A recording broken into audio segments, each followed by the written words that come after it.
First up is American Dreamer. It's in select theaters and on demand March 8th. It's based on a true story. How much of it is a true story? This is from Chicago Public's radio story segment, The American Life. We don't know how much of it's real or not, but it is based on a true story. Okay, so it's a very fantastical story. Phil Loder, played by Peter Dinklage from Game of Thrones fame, he is a very disgruntled economic professor.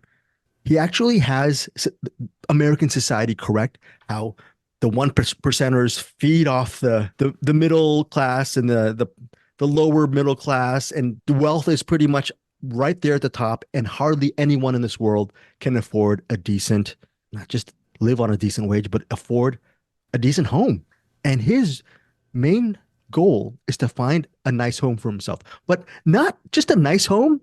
He wants to find a really big home. He has huge expectations, but he only makes a certain amount of money as a college professor. He's not even in emeritus. He's not tenured, but he believes he actually expects a bigger house than his actual salary commands. On the classifieds one day, he sees a deal where for $240,000, he can purchase a home, not fully purchase it, but it comes with a caveat. He will live in the home where the owner is currently. That owner is played by Shirley MacLaine. And after the owner of the home passes, then that $240,000 investment will be a great one, because then supposedly Phil Loder will take over the house. That is the premise of American Dreamer. But the problem is there might be a catch. The woman who owns the home, she might have a lot of kids, or maybe not. She's led a mysterious life. So as he uncovers her world, he starts becoming a little bit more, not too much of a dreamer, but he becomes a little bit more of a pessimist. The movie co-stars Kim Quinn, Danny Pudi, Danny Glover, and Matt Dillon. By the way, Danny Glover and Matt Dillon, Eric and Bruce, do you remember what movie they starred in together? Danny Glover and Matt Dillon? Yes, I think Eric might kick himself for missing this one. I probably will. Okay, Is it not something right. about Mary, is it? No, I feel like it was one of The theirs. Saint of Fort Washington, a movie from years ago. Oh, you guys have never heard of that movie? Look it up. It's a very interesting film, a really good movie. I thought maybe Matt Dillon had like an uncredited part in Predator 2 or something. I love Predator 2, by the way. I saw Predator 2 in the theaters. I love that movie so much. Also, Michelle Mylett, she's also in it. You might know her from, what is it, Letterkenny, that really popular Canadian series, Letterkenny. So, American Dreamer, interesting movie. Problem is, Phil Loder himself is a highly unlikable character, and he's narcissistic, and he makes a lot of bad decisions. But I ended up loving him because loving this story, and I thought Shirley MacLaine was really great in it. But again, the barrier to entry will be, we haven't used that in a while. Barrier to entry would be, if you want likable characters as your quote unquote protagonist, this movie might not be it. But for me, this movie was it. American Dream, running at 98 minutes. Let's start with you, Eric Holmes. You saw it today. Your thoughts on the film? Oh, well, first of all, I disagree. I did like Peter Dinklage's character. He played Kurt Loder's brother, I believe. Right. Or Dr. Phil's cousin, one of the two. But I really love Peter Dinklage in this. And he's a great actor, obviously. But I'm trying to think. I don't think I've ever seen him in a starring role. Wasn't he in a movie like a station agent or something like that? Yeah, right. I didn't see that. So this is like the first movie I can. Usually he's got like bit parts and other stuff. So it was great seeing him kind of as the lead in this. And I like this. In fact, they got that Toxic Avenger movie coming out, the Macon Blair one.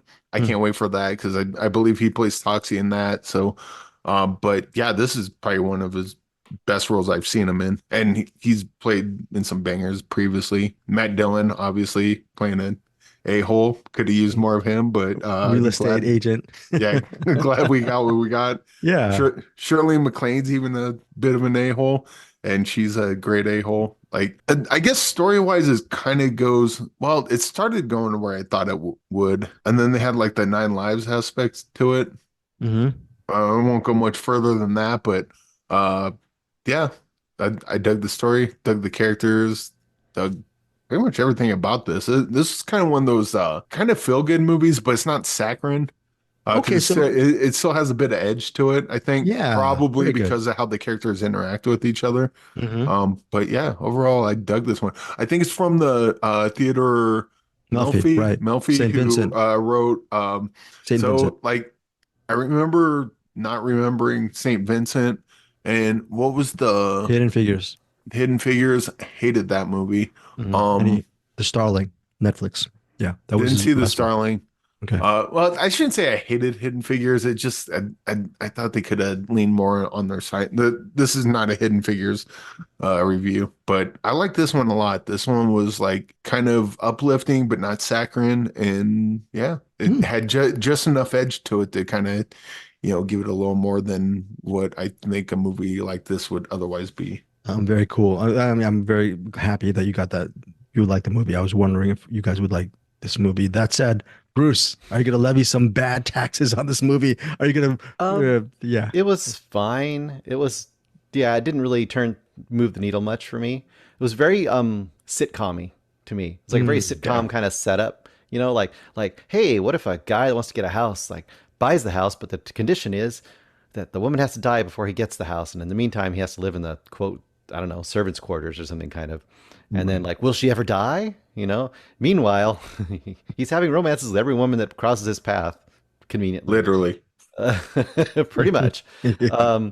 And then I was really disappointed by how much slapstick stuff they had him do. I mean, honestly, I was like, why is he doing so much slapstick in this movie? Like, he was constantly falling in and out of things and banging his head and hurting his hand. And I was just like, it seemed way too goofy. But even though I know it was a comedy, it seemed like too goofy for the comedy they were going for. This seems like the obvious path for this movie is gruff guy that just wants something material, doesn't have any path for his life, trying to do any kind of scam he can to get ahead, meets old lady who has everything and learns how to become a little more of a human being and appreciate life and the better and the real things in life. That's kind of the path you're expecting in this movie.